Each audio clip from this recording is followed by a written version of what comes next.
Conversations with Iris. Here's your host, my loving wife, Iris. Hello, beautiful people. Hola, mi gente bonita, and welcome back to Conversations with Iris. We're the space for real talk, raw truth, and a whole lot of good stuff just called heart that I just love to bring you guys some good old conversations to. This place is where we all could lean in together and just talk about all the good things that people just shy away from. Because you know what? At the end of the day, I believe that every story deserves to be heard and your voice just truly matters. Don't forget that you could find me, Conversations with Iris, on all streaming platforms out there. So don't forget to hit that download, listen to it, share it. And of course, don't forget to follow me as well. And while you're out there, don't forget to show some love to my brother podcast out there, the Short Desk Podcast. They actually paid the way to this wonderful podcast that you're actually listening to. This is the little podcast that could, ladies and gentlemen, and I'm not going to stop and I'm going to continue to go. So just hit download because that continues to fuel these wonderful conversations that I'm bringing you guys here today and every day. So today's conversation is definitely one that you do not want to miss, and I definitely look forward to diving in. We're going to step into a conversation that's going to be basically unfiltered, powerful, and just full of hope, okay? I'm super excited to tell you guys about my wonderful guest today who once lived a very different life. You heard that, yes. As a teacher, a coach, a pastor, but everything just changed one day after a mission trip to the Philippines where what he witnessed actually broke his heart, and it's heartbreaking what he witnessed. He was actually witnessing girls, young girls trapped in the nightmare of sex trafficking. You heard that correctly, sex trafficking. In 2008, alongside with his wife, he decided to do something about it. What started with just helping just one little girl or young girl out there, then many more turned into a big race of awareness here, ladies and gentlemen. By 2012, he walked away from his career and fully dedicated himself to rescuing and restoring women. That same year, he established the very first safe house called Hope House, which opened its doors to the young woman out there, offering safety, healing, education, and empowerment. Today, he spends part of his time in the Philippines and the rest speaking around the world and raising awareness to this beautiful cause. He carries stories and transformations and just reminds us to ask ourselves this. If these women were our daughter, would we fight for them too? Ask yourself that. So, mi gente, please help me welcome the bold and compassionate voice for freedom, Kenny Sacht. Welcome to the show. Bienvenidos. Hello, Iris. It is great to be with you. Thank you for that. Boy, that was quite an intro there. I'm impressed with whoever that is.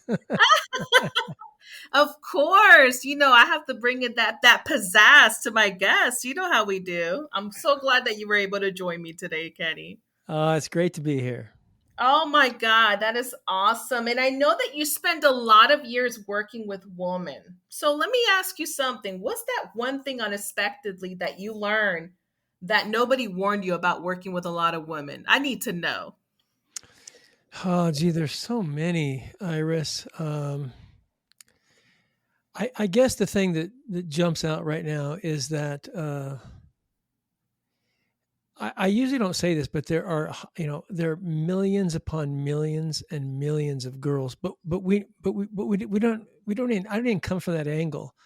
I look at the one, Yes. um, but just knowing that it's because of poverty. It's because of poverty that someone can get tricked or trafficked into a very evil industry, and it just broke me. Like, I mean, I remember when I first saw the thing called human trafficking, the sex trade, on my computer, and I had no grid. I knew how you could traffic drugs, alcohol, objects, but how in the world do you traffic a a living human being?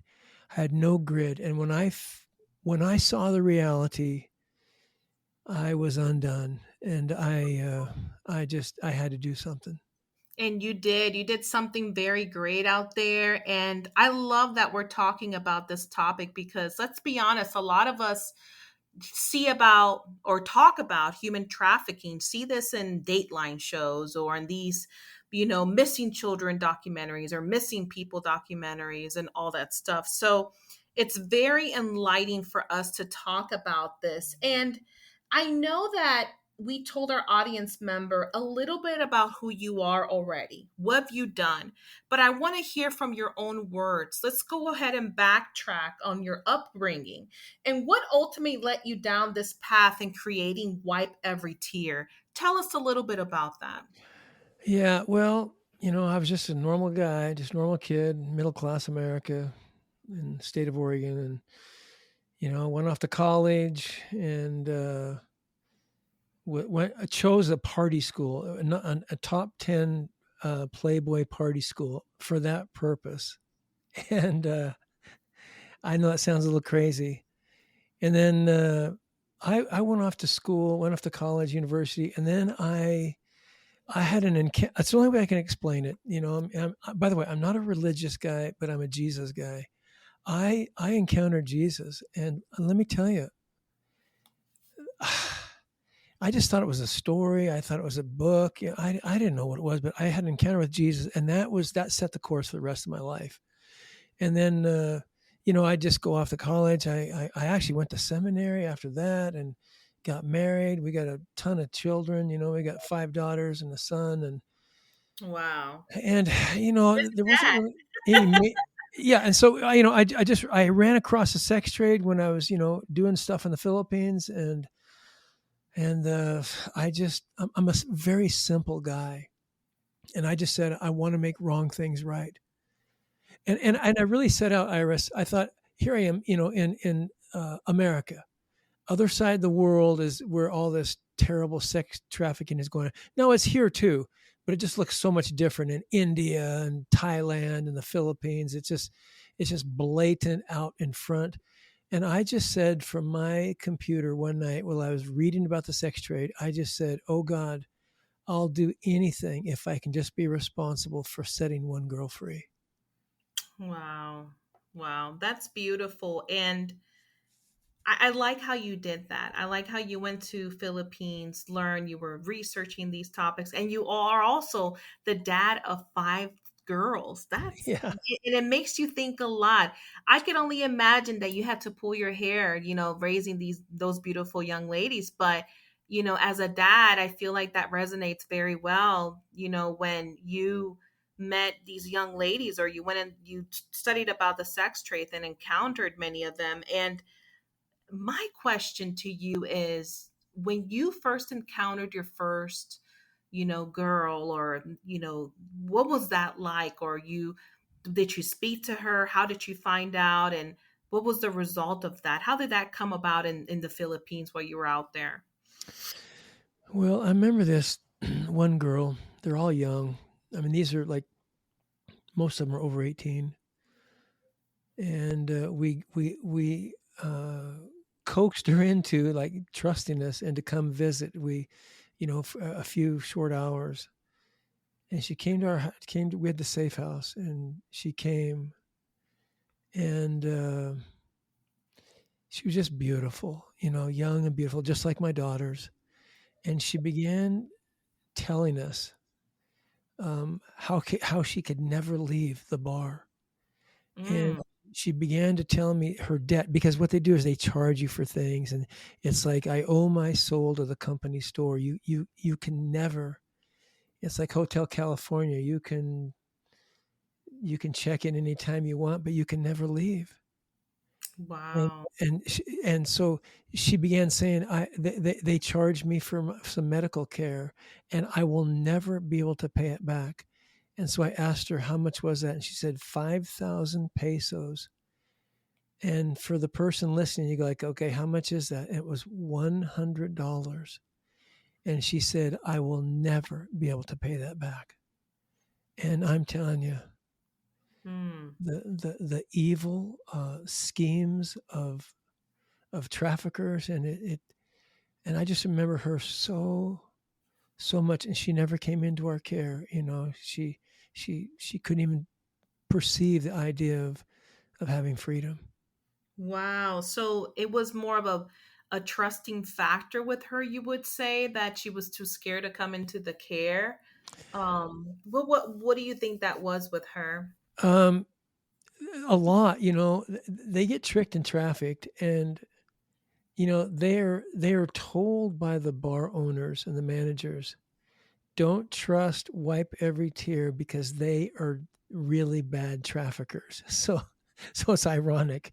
The traffickers are saying to the girl whom they've trafficked, don't trust Wipe Every Tear because they'll traffic you.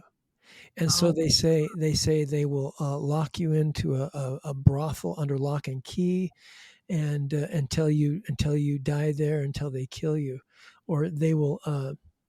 The one that really gets them is that they are organ harvesters, and they're going to lure you into their place, and they're going to harvest your organs and kill you. So oh my we have God. to battle that. Oh my God, that's horrible. So they're the ones that are trafficking these young ladies, but then again, putting in their head that don't trust really? Like don't trust you guys at all? Yeah, that's how it is. However, we have got to. It's. I mean, it's an ironic statement, almost antithetical, is that we have a really good relationship with inside the bars. It's like this love hate. Not for us. We love these. We have no enemies at all, and because we feed 5,000 meals a month in the bars, Wow. and so, and we take them into the bars, and we feed it to anybody and everybody who's hungry in there, that work there, all the girls, of course, and then even the managers, the pimp managers, will give them meals. And so we've developed this relationship, and it's the bar owners, which are really separate than the managers inside, but they really dissuade these girls from being a part of us. And sometimes they can come and go.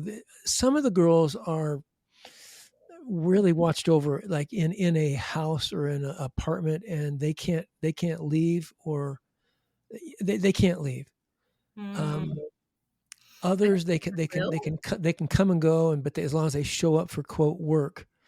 And so we'll get these girls, we'll get them to come talk to us and whatever. And anyway, it's quite a spider web of deceit and just evil. Oh my goodness.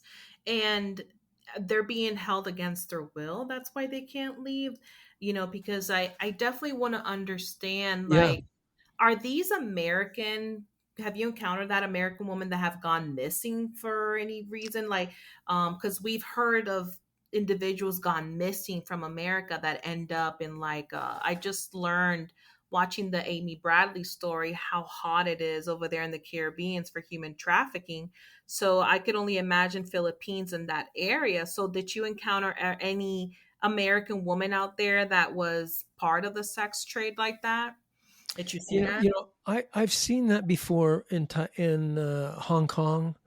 I travel a lot, and I do a lot of stuff, but I've never seen it in the Philippines. I've never seen an American. In fact, I've never seen like a European or whatever, like some Wow. parts of the world. These are all impoverished Filipino girls. Mm. So let me ask you, when you sit across someone that or a young lady who has just taken their first steps out of this industry, out of that sex trade, what goes through your mind in that moment? Like what do you see first? Like do you see, I'm pretty sure you see the pain, the courage, her Of future, like course. how Yeah. does that interaction take place? You just mentioned the young lady earlier, that she did not want to be part of your care, but what if a girl wants to be part of your care? How does that look like from beginning to end? Yeah, and I didn't fully answer your question, like, how do they get out, or how do they do that?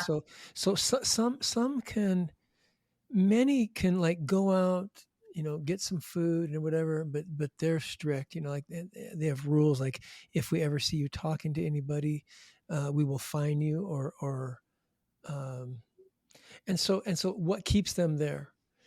It's I always say this here. There's two types of chains in the sex trade. There are physical chains, or lock and key, and that happens around the world. Now that's not in what we do, where there's over 12,000 girls, 240 bars. Um, I say that their chains are just as real, but they're financial chains.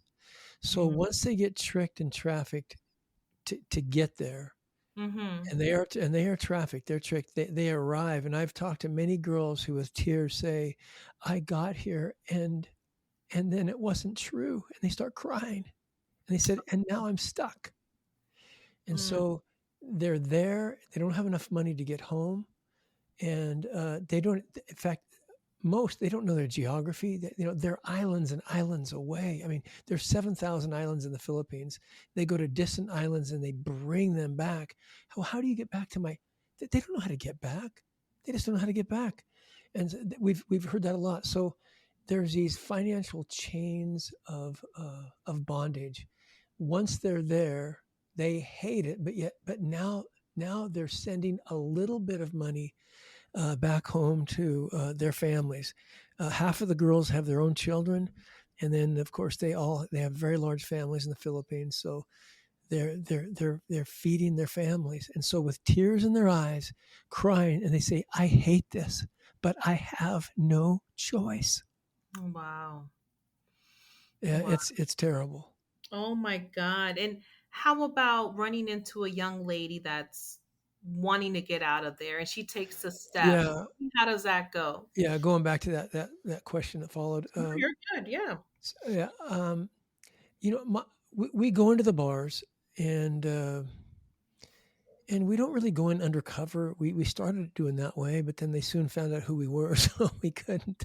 So we take teams of people, mostly from America and different parts of the world, but teams come because they don't allow Filipinos to go into these bars. They cater only to foreign tourists for the sex Mm, trade. So how do we look at these girls? yeah. We see their pain, their pain. They try to fake smile, and the more they smile, the more they do, the better they look, for a customer to choose them. But we always say this here: she's worth it. She's worth everything. And and many people say, like, I mean, there's thousands and millions. What good does it do? And I say, my response is often, well, if it were your daughter, Yeah. wouldn't you hope that someone came in and chose her off the stage that night to come down and talk at your table? Good. Good. I'm glad that you're saying that too, because that's very important. As a dad, you could relate. And it's true. What would you do if that was your kid up there, right? Exactly. What would you do? I mean, there's no telling. I have a son and I would move the mountain and earth and everything I could. Absolutely, Iris. Pain. I would I shed would do pain. anything. I I would would put my pray life in for, great yes. jeopardy to save her. Oh my And God. And and that's so so I mean, as hard as it may sound to believe, I I have emotion. There is an emotion in my heart for these girls. I mean, I break for them. And so I go in as a dad, and we start talking to the girls. In the Philippines, they have pretty good English. Um, and so we just start communicating with them, and we start saying things like, first just general conversations. Hi, my name is Kenny. Where are you from? How many children do you have? So forth and so on. And then we say, like, how long have you worked here? Sometimes it's one day. Other mm, times it's I've been here for 3 years. Just depends. And then I try to evoke their dreams, try to evoke out of them, try to get out of them, like, what are your dreams? I gotta say, so what kind of dreams do you have in life? And those that can dream, they'll say, like, I would like to become a school teacher. I would like to become a counselor. I'd like to become a flight attendant. I want to be an attorney. And then they'll, but oftentimes you can't even get that out of them because they say, no, no. And I go, no, come on, tell me. And they, no, no. I go, why? Because it'll never happen. And then we start conversing, and I say things like, well, what if I told you that I have an organization? We have an organization that helps girls get out and achieve their dreams. And happened many, many times, real story here. And I start talking like that as a dad, as a loving father, and tears start rolling down her face. Oh. And they have a little card that they're looking at. And it says what we do. It's a little tiny card. And then one of the first words are like, "This is too good to be true." Mm. And so that's one of the processes that we use to get them out, to get them feeling a little like there is hope. And in the Philippines, Iris, generally speaking, you can't get a job at McDonald's, Dairy Queen, Burger King without a college degree. And Oh, so wow. yeah, and I'm not exaggerating. So it's our goal is to get them finish their elementary if they haven't, their high school if they haven't, and then enroll them in college. So of their choosing, they get to choose whatever degree they want, whatever course they want, and then they'll get out, and that will break the chains of poverty. And we are lovers of Jesus, and so we share Jesus with them, and they encounter God, and so when they graduate with us, Iris, they are transformed. These girls, and we've been doing this for 14 years now. I have girls I'm in communication with. They're married, they have children, they got this job, that job. It's just, I mean, I do this every day, and I'm still just giddy like a child in a chocolate store. I mean, it's just like, it is so fun to set girls free for the rest of their life. And that's beautiful. I could tell that through your voice. I hear the passion, the love you have. I Mm, mean, I love how you've been doing this for 14 years. You go in there as a dad to these bars within the many islands of the Philippines, and you mentioned that you go in there as a dad, of course, because you relate you're a dad yourself. And you said that sometimes even your team will go in there. What does your team with wipe every tear, I'm sorry, look like? How much does your team consist of individuals? yeah. Well, I have a Filipino team of 8 women. They're on our staff. We also have missionaries that right now we have some from Canada and the USA, and they come and they help us. Wow. But the way we get these girls, again, like I mentioned earlier, these bars do not cater to Filipinos. It's like no Filipinos allowed, Yeah. in your own country. Oh And my God. so we get businesses that bring their some of their staff, and they do a trip.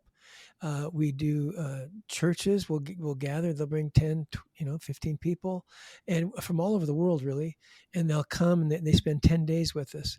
And it starts out, we get to go and visit our girls in our house, and you get to see them in that restoration, the restorative process, and then we transfer about 90 minutes away to Angeles City, and that's where the sex tourism capital is of the Philippines. And so we go out in the evening, we engage with these girls, we break up in small teams, 5 or 6 people. They all have some of our girls that are with them, our staff, and then some of our girls that used to be in the bars, Iris, they escort and lead these teams. I mean, can you imagine that? Wow, I that's good. That's It good to is wonderful. They yeah. come they come from this bar, and they're going back, in their words, to rescue our sisters. Mm. And so we just do that. And then what we do is we always have some kind of a thing that we're inviting them to. So we invite them to a banquet. So a team comes. So 3-4 days later, we're going to have this banquet and it's morning time because they're quote working at night. So we have a 10 o'clock in the morning thing. It's a banquet. It's a wonderful meal. They get to see some videos of Wipe Every Tear, who we are. They get to hear about us. They get to see and experience the love of God inside of us. And I get up for a very short time, sometimes maybe a minute or two, It's not about me, but I'll share from my heart some of the things I've shared here. I'm a father. I came here as a basketball coach. I saw that street that you're on, and my heart broke. And often, right then and there, we'll have 100 girls at this banquet. They start crying, and so they come there, they get more exposed, and they're going like, I think they're real. The bar tells me they're the bad guys, but I don't think so. And then out of that, we invite them to what we call a girls getaway, and we take them off to an island resort. Now, it's not the resort that you're thinking of, like in Cancun, but it's clean, it's great food, but it's very Filipino, and it's lovely. And we take them away, and so we'll get a handful, maybe 8, 10, 12, 15, 20 girls will come with us, and we'll spend 3 nights and 4 days, and we just love them. We Oh, just love them. that's And wonderful. and they see that freedom is real, and then they get to hang with the girls that are in our care, or have been in our care and have graduated. We've got 2 or 3 on our staff that came through the bars, and so they see it's real, and then they begin to think, wow, can I do this? So that's a nutshell of how we do it. Oh, that's beautiful. That's just, and I love that you host a ball and they are able to go on a getaway. That's phenomenal. Yes, I we call it free vacation. Go on a free love vacation. Like, vacation. That's eh, beautiful. thank you, Iris. Oh, no, that's beautiful. And I wanted to shift them into faith, because Yes. when these young ladies are in a situation that they're in the sex trade, and sometimes faith leaves you, it leaves your side. And it's like you mentioned, and I definitely want to mention this. You are a Jesus guy. You're not religious, though. But in a situation like that, and I like that because I would consider myself like that too. I'm not religious. I don't go to church every Sunday. I do go when I can. But going back to that, I just wanted to say that it's hard sometimes to find faith in situations like that, especially with these young ladies. How do you help them restore that faith within that God has never left your side? It's in those hardest moments that God lifts you up, right? How do you help these young ladies find that little piece of faith within? You know, Apostle Paul writes in, I think it's First Peter, and he said, Christ in you, the hope of glory. You see, when someone enters into a relationship with Jesus, the Spirit of God, Holy Spirit, comes and now dwells inside of us. And so Paul says, Christ in you, he's the hope of glory. And so I really believe this. And not only do I believe it, but I take him on. I mean, I always say, oh God, I take you on. And when I walk into that bar, or I walk into Walmart here in Boise, Idaho, I literally walk in, and I just start carrying the presence of God. And so these girls, I know that may seem like, oh, come on. They begin to see the love inside of you. They begin to see that you're caring, and that caring comes from Jesus alone. And then of course our words, right? And we just give them hope, and we say there is a way out. And my father's hand could be on their shoulder, and sometimes they will literally start crying, and they will fall into my chest and bury their head, and I'll wrap my arms around them like a good daddy, and Oh, I'll hold her, and oh I'll my just hold her and say, there is hope. There is hope. That's how we start, Iris. Oh, that's beautiful. You're making me cry here. I'm like getting all chills and everything because it's Mm, amazing what you do. I mean, just helping restoring women's lives. And this is beautiful what you're doing out there in the Philippines, you and your team. And I have to ask, what is one of the things that you've learned about yourself through this process and helping these young ladies or these women out there in the sex trade? What has been the takeaway for you and what you learned about yourself the most? here goes. I can't do this. It's impossible.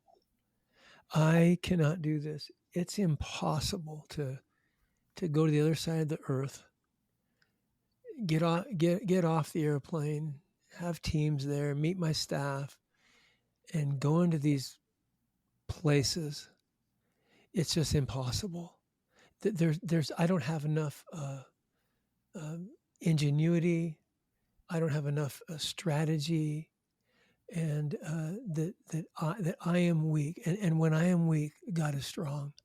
And so we place ourselves as a staff in a very low place. We position ourselves like on our knees, our hands, palms, lifted up, and saying, "Oh God, I have nothing to give. This this takes all of you and nothing of me." And so I've just learned in this supernatural God that shows up and does things which are absolutely incredible, and it doesn't go without opposition. Yeah. You know, we've had all kinds of crazy demonic, I mean, encounters that are just crazy in the spirit world. And so we know there's a battle, and we fight for these girls because she is worth it. Oh, that's beautiful. And I love how you said that. That's going to forever stay in my heart. Christ in you, the hope of glory. Yes.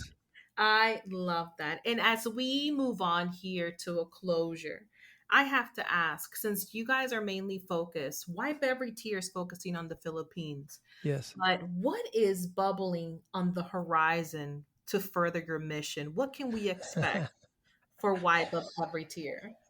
Oh man. Well, I've got this crazy vision of buying a bar, buying a bar on the street. I mean, and we have a welcome center that's just around the corner. But I want to buy a very big bar. Now it costs a lot of money. The sex rate is not cheap. It's going to take. I mean, we're not talking $100,000. We're talking a lot of money to buy one of these bars and transform it into this large center open 24 hours a day, where it's right next and right across the street from the rest of the bars. And we'll be serving the meals in there, and these girls will be eating. Now we have a welcome center, and it's just a short little walk. I mean, it's just a 2-minute walk, down the street. But having one on the street in this big setting, and just seeing life just come rolling out of that place. These girls walk in dead and they come out alive, so to speak. And that's one of many dreams I have, amongst others. Like, we want to get a large campus for these Mm. girls, and a place where there's mango trees, and there's pineapple, and they have gardens, and they're going to college, or they're going to high school, and it's just this, maybe 10 acres, 20 acres, whatever, place in the Philippines there, where it's just a place of life and liberty. So, and we have all sorts of other dreams, but that's just a couple that Oh, I couple that love that. I love that. And again, we did not realize that the sex trade out there is not cheap. And buying a bar sounds crazy to some, but it makes sense for what you're doing and your cost. And yeah. I hope that comes to fruition. I hope your large camp comes to life. Have that faith going forward. Can you tell our listeners how many girls, or an approximate, has Wipe Your Every Tear been able to you were able to survive these girls? How many Yes, girls yes. would have saved? Can you tell our listeners? Okay. Well, we've had hundreds come through our program, and some will literally stay one day, and then we wake up the next morning, they're gone. Wow. Others, we have one girl with us who has been with us for 8 years, because she needed her elementary, she needed her high school, so she worked on a GED, and now she's in her second or third year of college. Um, so not all finish college, but some finish a trade school or vocational school. Some do some schooling, and then they quit for whatever reason. Maybe a number of our girls got married Mhm. and are living happily ever after. And as far as college degrees, we have over 80 girls that have walked across the podium with a diploma in their hand and saying, I am free indeed." Hallelujah. That's Yeah. beautiful. That's beautiful. And Kenny, before we close, is there anything in your heart, or a word of encouragement, or something you want our listeners to stay with? and just or carry with them after hearing your story, what would that be? Yeah. This is a real fresh thing inside of me. And it may be off track, but it's just, I know that, Whatever's in your heart. yeah, okay. I know that, because we host hundreds of people coming from around the world in the United States. And knowing that when a team comes, we always know that there is a pretty good percentage of girls who have had sexual abuse, whether it be from a father, a brother, a neighbor, or just bad boyfriend relationships. Some have come to our on our trips. They were prostituted themselves, and so I'm saying to right now to the woman that is listening, and maybe this has triggered some things in you, and maybe you're tormented, and I mean spiritually tormented. I know people, Iris, that that don't like to even go to sleep at night because they say they come when I go to sleep, they come into my room and they torment me. Yeah. And I'm here to say for the women or even men, if you are tormented by these evil spirits, there is a way to get rid of them. And I even go so far to say you can even call me 208-866-1967, or go to wipeeverytear.org. You can find us on Facebook and Instagram. And I'm just that kind of guy. I'm literally I'll talk to you, and I will attempt to lead you through some things to set you free from this demonic spirit entities that attack us. And so I just want to say that there is hope for those here on the American side and elsewhere who are listening, that you can be free of your past. Thank you so much for sharing that. And thank you for sharing your contact information. You shared the website to everytier.com. Are we missing any other areas or platforms where we could support your work, make a donation? Where else can we find you, Kenny? Because Yeah, we well, wipeeverytear.org, org. That's we have a donor platform there. People can donate, uh, and then they can you can find us on Facebook at Wipe Every Tear, Instagram at Wipe Every Tear, and you can always send us a message, and we'll get back to you. We're a small staff here in America. We're a large staff in the Philippines. We try to keep things where the majority of our money goes overseas and not here. And so we're pretty thin here. So it might take a day or two to get back to you, but we will get back to you. oh, And we would love for you to partner with us. We'd love for you to pray for us, and just partner with us in setting girls free. Oh, thank you so much for sharing that. That's so beautiful. You guys heard him. Follow, support, and just stay connected with the incredible mission of Wipe Every Tear. Kenny, I just want to thank you again for sharing your heart, the hope you provide to these young ladies, what you're doing. How many of them were you able to save? Your safe houses. This conversation just isn't a story, it's a reminder of your deep compassion, just because the compassion that you have has and your team has this power to rewrite someone's future. It all just takes one conversation and one young lady at a time. And to everyone listening, thank you so much for showing up for another fearless conversation. Kenny, once again, thank you so much for this. Thank you, Iris. To Jesus be it all. To God be all the glory. Amen. I love this. And this isn't a goodbye, ladies and gentlemen. It's just till next time. Con mucho amor. This has been Conversations with Iris. Thank you all.